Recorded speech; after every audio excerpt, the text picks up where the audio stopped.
It's good to see you all after a busy week, and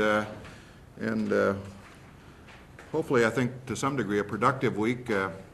I'm thinking about next week right now, and as we go into next week, of course, we're thinking in terms of the budget forecast and where we go from there. I would only hope that our Senate, in particular, with Senator Poggemiller, myself, those involved in the Legislative Commission on policy and fiscal futures, so to speak, come together and begin to work, because this is going to be a big job. We're going to know our forecast. The numbers are going to be on the table. In previous meetings, as you may or may not know, Senator Poggemiller has generally agreed to the cuts in higher education, in Health and Human Services, and in the state agency portion of cuts that the governor's outlined. He's not ready to accept the fact that we work the Medicaid money into the formula, or for that matter, the aids to cities. So we got some work to do there, but I think as we now move into and through next week, we need to sit down and begin that process. I don't think it can start too early. So you're going to see us, at least on our side, urging that through the next week and following weeks if we don't begin to make progress, and that will be, I think, a central theme as we move forward. Beyond that, bonding, obviously, on Monday you saw our caucus, I think, adamantly suggesting that we not crash the ship, that we not jump off the cliff, that we in fact slow down, go down, sit with the governor, work this thing out, and come to a common resolution. And fortunately, I think the House and the Senate finally did, after passing the bill, come to that conclusion themselves. And at this point, this thing is a negotiation. I happened to be in the room on Wednesday when the conference committee and the governor sat down and sort of set their priorities up and set their expectations up, in fact, even set their process up. The governor was clearly decisive about what was important to him, and the fact that this process, if it was to go forward, it was going to go forward under his direction and keen leadership and keen oversight. So I'm hopeful that that thing can kind of work through this weekend and on into the following week, and that we come here Wednesday or so and have a resolution to this. And then lastly, certainly the GAMC thing. That was disappointing yesterday on the floor of the Senate to see an override, and particularly because I happened to be with the governor and Senator Linda Berglund and Representative Murphy in a room, along with Representative Zellers, also on Wednesday, and I saw firsthand some good progress being made. And why in the world we give up on that progress to come to the floor on Thursday morning and throw an override into all this, basically perhaps blow all that progress up, I don't understand. But that is the case. That will, I understand, go to the House on Monday. It will be overridden, sustained. The veto will be sustained by the House, and we're back to square one.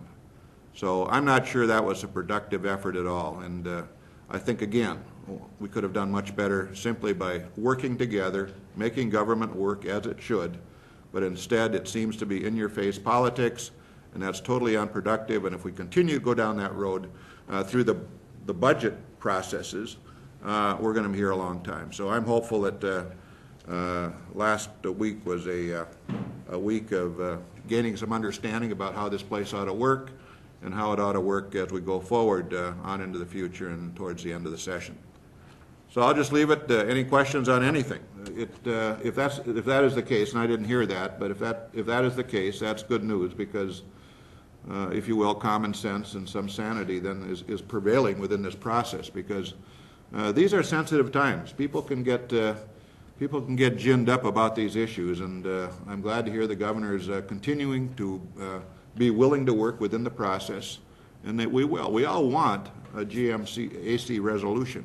We just have to get there, and I will tell you, on Wednesday afternoon, it did seem, I couldn't have been fooled, it did seem like the governor, working with Senator Berglund and Representative Murphy, seemed to be coming towards something that seemed to work for everybody. You know, it wasn't complete, it wasn't outlined on paper, but it was certainly getting there. And I'm going to your question.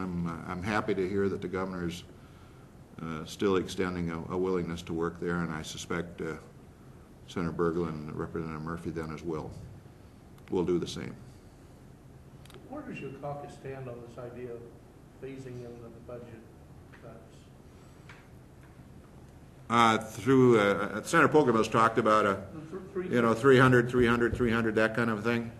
I don't think we've really talked about it a lot. If that's the route they're going to take, that's the route we're going to take, and we'll play to that music as well. Obviously, those early cuts are going to be easy. The later ones are going to be tough, but I think we all understand that we're not going to raise taxes. So if the purpose of that is to kind of take you down the road of increasing difficulty to the point that you start choking and raising taxes, I don't think you're going to find our caucus in that playing that to that music at all. We're going to be, I think, holding tough. We understand that you don't grow prosperity through raising taxes, and for goodness sakes, at this point in our history, we need strong business climates out there, and that doesn't come about with tax increases. The governor's office has said it would like an overall budget fix. Have you not been in contact with the office on that? Or would you be willing to go ahead and phase in, and even if he wants something different? Well, I mean, we're in the minority. We have 20. We play the cards that are presented to us, so we don't have any choice. Obviously, we would like the governor did present an overall budget fix. You could look at it in its totality and like it or not, but it is an overall budget fix. So that being the case, my urging would be for the Senate majority and frankly the House majority then to come with a similar fix, and let's see where they are in terms of where their cards are on the table and what they have. So that would offer then comparables. If we keep kind of inkling along and finally kind of trying to get to the end, I do think probably in the end we're gonna stumble, trip, and by end of session not quite. Well, I don't think you're going to see the governor choke. I think he's been there in a very consistent manner with respect to his views on increasing revenues. It's not going to happen under his guard, and so I don't think going down that path is, you can do it if you want, but it's not going to lead to to kind of conclusion you're talking about.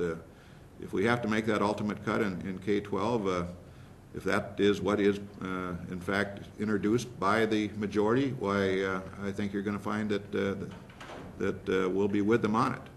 We don't want to. That's not our direction. But if that's the case, we're going to.